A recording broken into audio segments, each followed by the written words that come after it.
Ignition. Liftoff.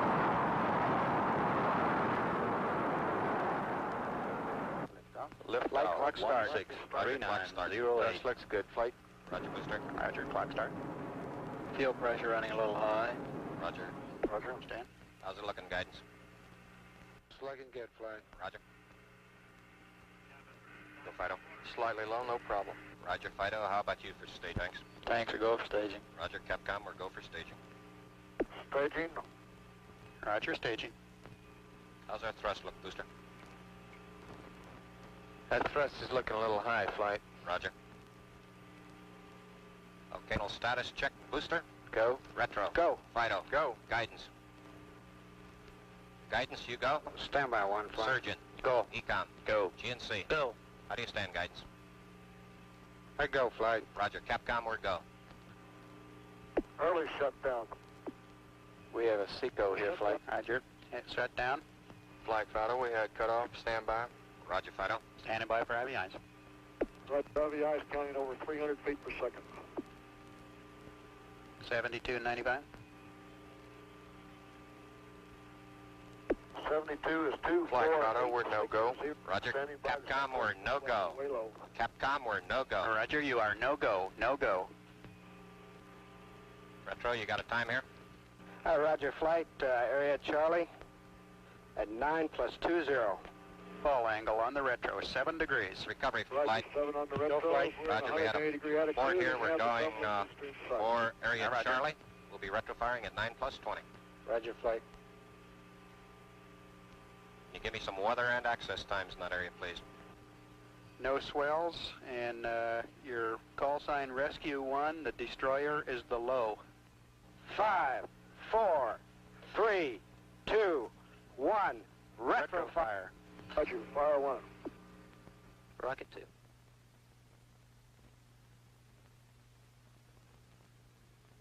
This was not an actual Gemini mission. Nobody left the ground. Gemini did not abort.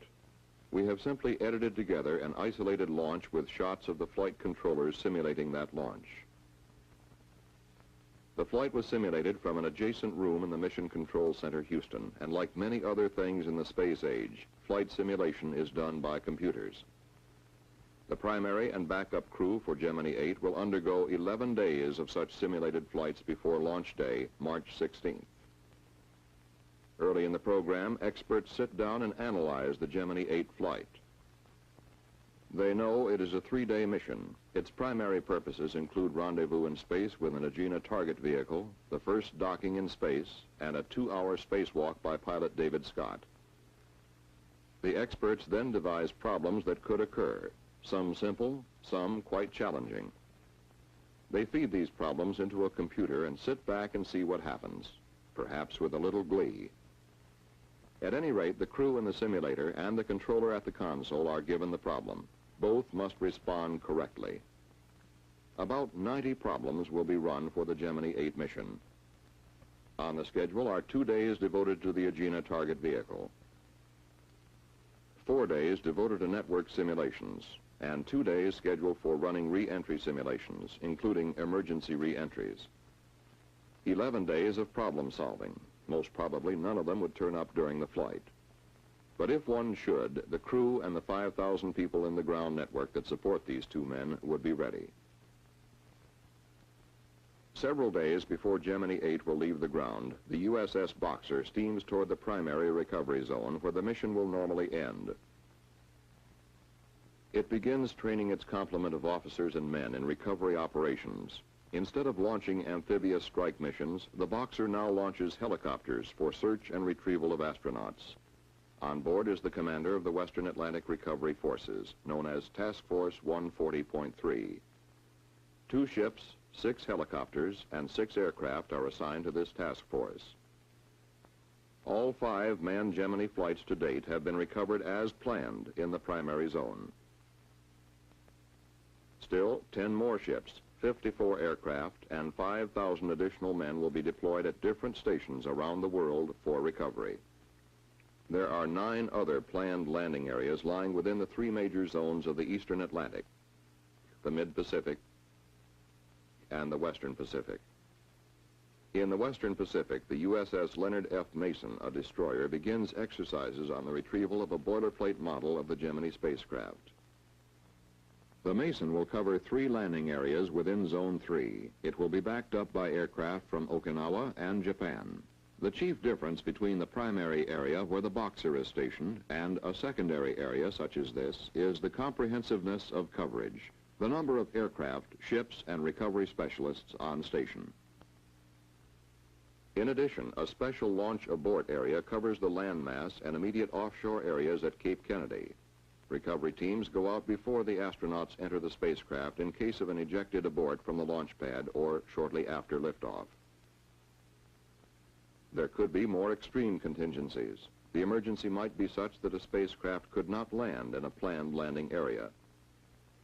In a dire emergency, the command pilot might have to fire the retro rockets and come right down. Bare statistics come into play here. The world is 70% water and 30% land. The odds are strongly weighted toward a water landing. Aircraft are stationed at 12 points to locate the spacecraft in this emergency.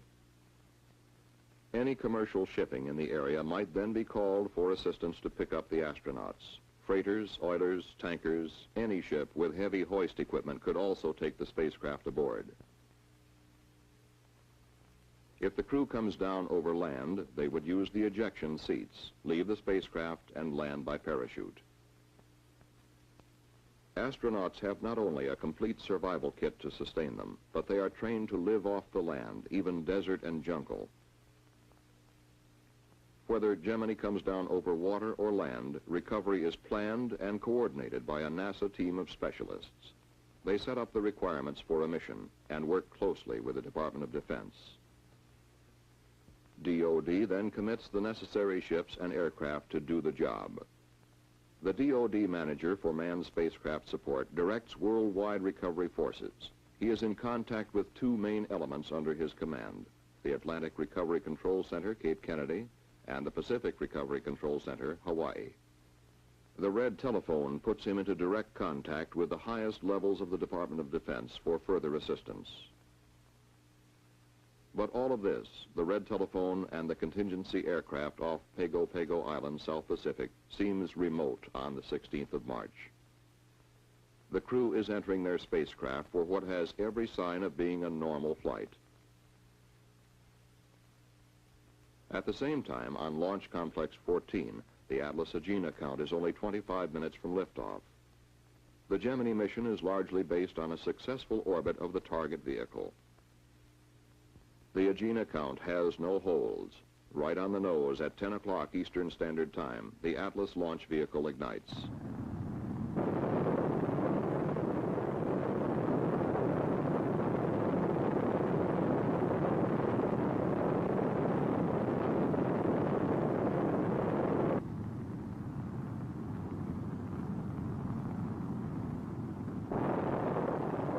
Atlas has 3 main propulsion engines which ignite at liftoff. 2 are booster engines and 1 is a sustainer engine. The booster engines cut off first, some 2 minutes, 40 seconds into the flight. The sustainer engine then takes over and propels the Agena to an altitude of 654,190 feet. 2 small vernier engines on the Atlas continue to position the Agena properly in the later phases of launch. They cut off at 5 minutes, 6 seconds after liftoff. The Agena propulsion system then inserts the target vehicle into a circular orbit. Today, the flight plan calls for a circular orbit of 161 nautical miles. Something close to that would be acceptable. The Agena propulsion system can be started from the ground and a burn completed to change the orbit. But as the final figures come up to the flight dynamics officer, no in-flight burns will be needed. Agena has hit the planned circular orbit of 161 nautical miles. This is a good beginning for any rendezvous flight. The news is given the crew by the spacecraft communicator. Pilot Scott comes back with just what the doctor ordered. The flight director now calls for launch of Gemini 8 at 11:40 and 59 seconds Eastern Standard Time. Offshore, the launch site recovery forces are fully deployed. They now can only wait like the rest of us. Stage 2 pre-valves coming open, 5 seconds. Keep minus 20 seconds, mark.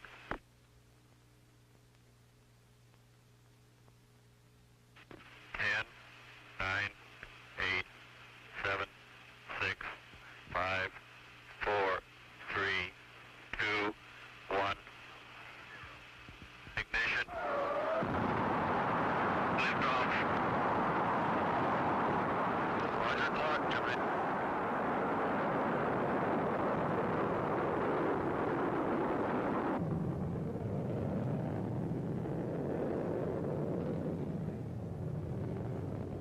Yes, that's right.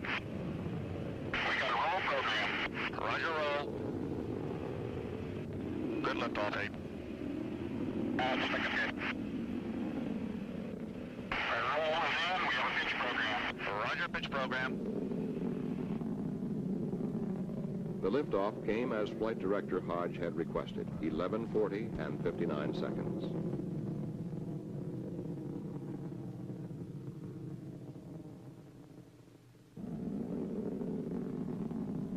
Gemini 8 goes into the clouds high above Cape Kennedy. As the spacecraft comes out of the clouds, an aerial chase plane picks it up for a close look at what it's like to ride as a spacecraft crew on top of a booster. Mark, 50 seconds. You're looking good, 8. After 50 seconds, the crew releases the restraints which are required for seat ejection. Gemini 8 was inserted into an orbit of 86 nautical miles by 146 nautical miles, very close to the planned values of 86 by 145 nautical miles. Roger, we have staging, ignition. Roger, staging. Pushing. And we saw the Foley's fireball there. Yeah. The launch site aboard is the first contingency that is passed successfully. A carefully trained team has been released and returns to other duties. With 2 good orbits, target vehicle and spacecraft, Gemini 8 had a head start on rendezvous and docking. The maneuvers for rendezvous would be essentially the same as those performed by Gemini 6. So fast does the space program accelerate that rendezvous was the primary objective of Gemini 6 in December. But 3 months later, it is March, and rendezvous almost seems routine. Everyone is focused more on docking, everyone except those who fly the mission. Then you take things step by step. This is Gemini Control Houston. About 2 minutes ago, Neil Armstrong called in over Tananarive, and he was able to confirm at that time that radar lock had been established. Roger, do you have solid radar lock on with the Gina, over? That's affirmative. We have solid radar lock. Just a second, I'll give you our current range. Roger, thank you. Sounds good. We're indicating 158 miles range and elevation of about 4 degrees. After radar lock-on, the crew will circularize their orbit inside that of the target vehicle. Meantime, the ground does not sit still, idly waiting for something to happen. Recovery forces are constantly shifting in response to the orbit of the spacecraft, changing station according to a detailed recovery plan. The USS Cochrane, a destroyer in the mid-Pacific, takes position for a 4-4 recovery, that is, recovery in the 4th revolution in Zone 4. Zone 3 will be the planned landing zone for the next 3 revolutions, for 5, 6, and 7. After that, Gemini 8 will not be over a planned landing area again until the 10th revolution. Then it passes over the Eastern Atlantic Zone. If an emergency occurs in the 8th or 9th revolution, the spacecraft will land in a contingency area. Recovery is supported there by aircraft and available commercial shipping. But right now, much of this seems academic. The crew has other business. Okay, we've got a visual on the Gina at 76 miles. Roger, understand. Visual, Gina, 76 miles. Hello, Houston. This is Gemini 8. We're station keeping on the Gina at about 150 feet. Way to go, partner. You done it, boy. You done a good job. Do the thing. Boy, look at that sucker. that's beautiful. See the dipole? Do I ever? I see everything on that fella.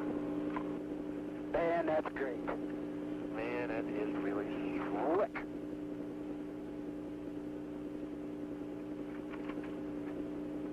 A bit of all right. Okay, the first thing we really have to do, platform parallelism, 650 to 710, and they're giving us the SPC loaded yaw maneuver. It looks like at nominal time. So they're going to give you that time. And I'll check your little status display for you. How about those Lockheed guys are just jumping up and down? The S10 is on. Yeah. Okay.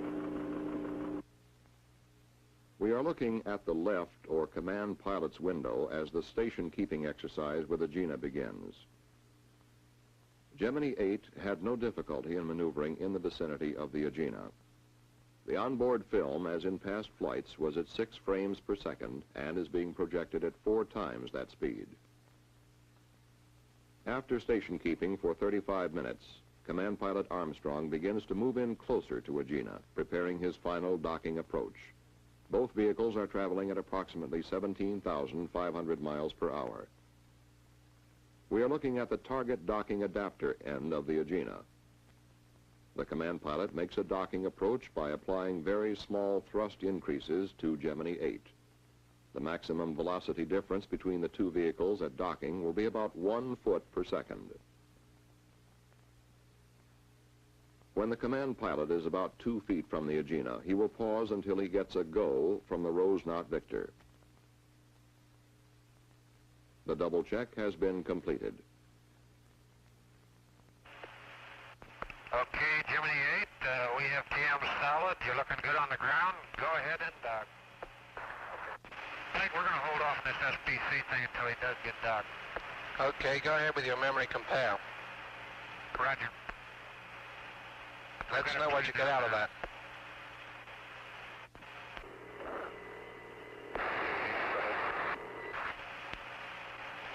Flight, we are down. That was it. 2 vehicles dock for the first time in space.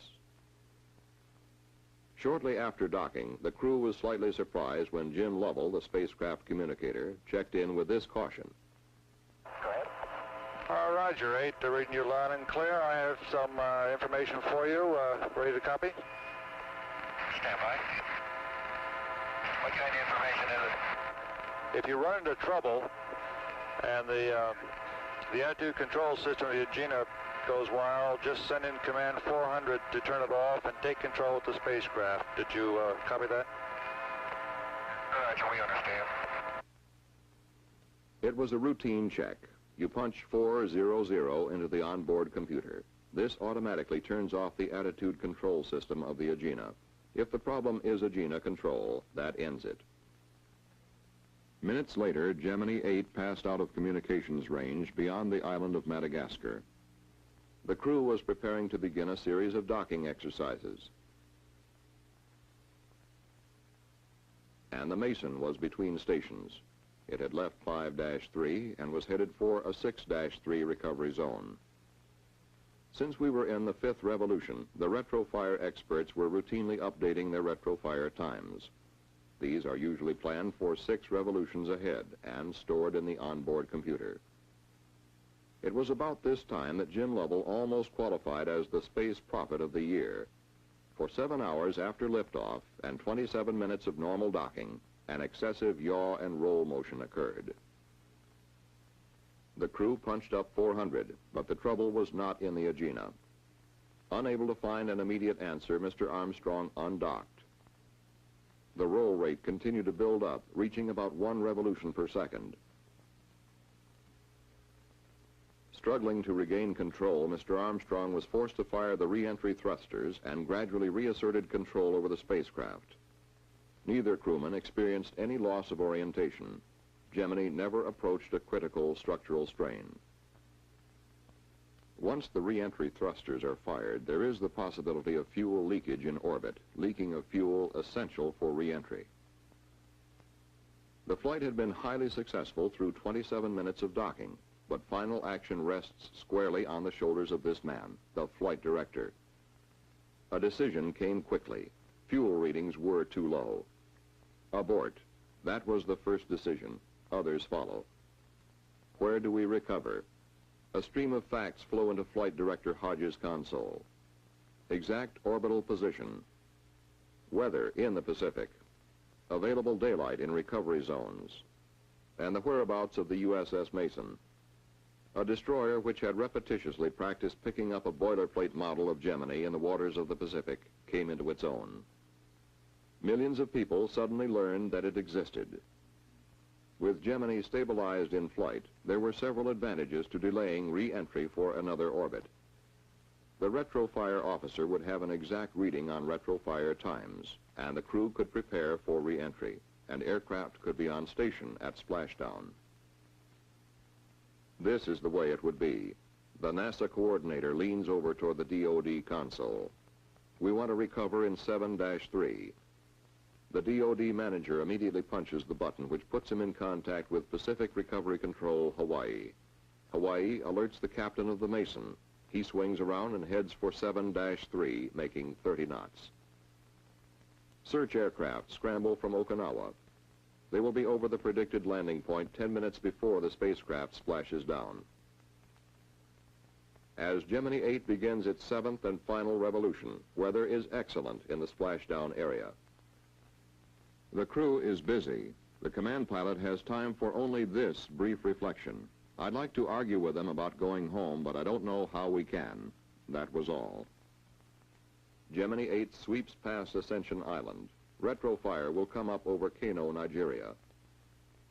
Air-to-ground communications are broken, but the rockets fire right on the nose. The crew begins their descent through the atmosphere. This is the view they will see for a long time. The high peaks of the Himalayas. After these forbidding mountains, the sweep of the Pacific will look friendly and hospitable.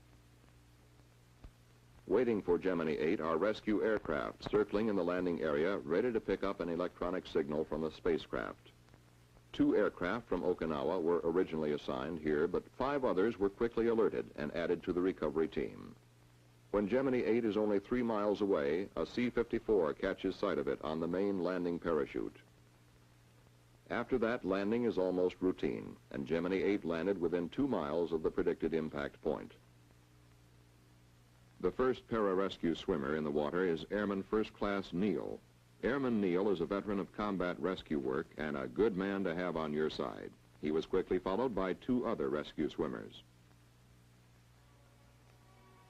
It was early afternoon in the Pacific, but almost 11 o'clock at night in the Atlantic, where the USS Boxer had waited. The Mason, 3 hours away at splashdown, reached the area at 3:17 p.m. local time. Crew and spacecraft, both in good shape, were soon aboard. Within 72 hours, NASA scientists would pin down the source of trouble. A short circuit in the wiring of the number 8 yaw thruster had caused it to fire erratically. The possibility of this failure recurring is slight, but a master switch has now been added to the Gemini spacecraft. The crew can throw this switch and cut off all power to the attitude thrusters in any future flight. Once the difficulty was corrected, we could take time out to realize that Gemini 8 had brought us closer to lunar exploration by demonstrating the first successful dock in space.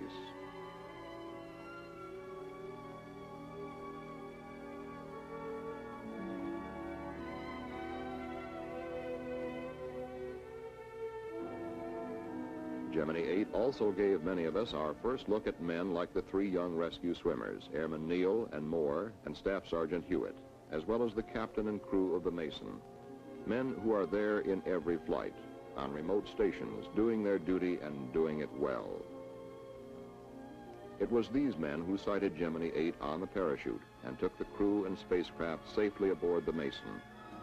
At that point, we knew that the long months of training and the many simulations and the close interplay between NASA and the Department of Defense were sound. The mission is ended. The control room is empty, but it will soon fill up again as simulations begin for the next flight. We had achieved our first docking in space.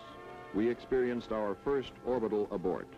In both cases, Gemini 8 came through with flying colors.